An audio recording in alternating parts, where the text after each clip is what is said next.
Hello world, I'm Angarlo. Today I want to talk about public addresses and private keys.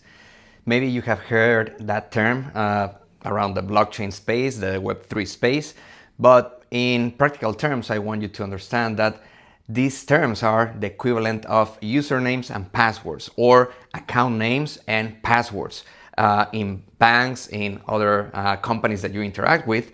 But unlike banks and companies, in this space, this is the decentralized space. So when you talk about a public address, one thing that you need to understand is that there's nobody issuing that public address or that account name or that username.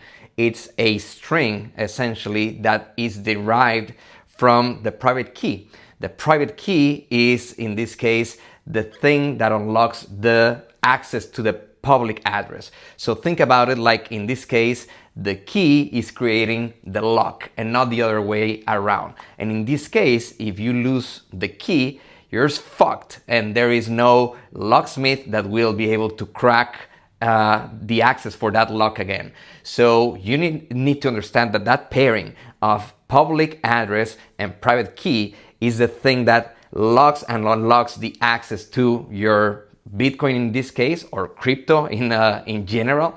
And you need to be extremely careful, because unlike a password that it also is issued by a central authority like a bank, like a company, out here, the password, the private key, if you lose it, you're screwed. You cannot access your crypto once again, your Bitcoin once again. More importantly, if you're not careful with those private keys and how you store them, it's not only that you can lose them, but someone else can access them. So there is no password recovery here. There is no, hey, somebody stole my money, give me my money back. No, right here, you're dealing with tokens that are locked in this public address by this private key, and anyone with access to that private key gets access to the value that is mapped or locked in that public address.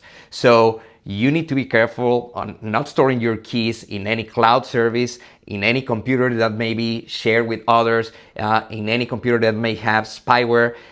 In fact, the best practice is for you to write down your private keys and never to store them digitally, because that's the easiest way for you to lose them in a hack, in some technological accident, in some cloud incident. So be careful with your private keys. Understand that unlike a password, they cannot be recovered. And like a password, if someone else gets access to them, you're screwed.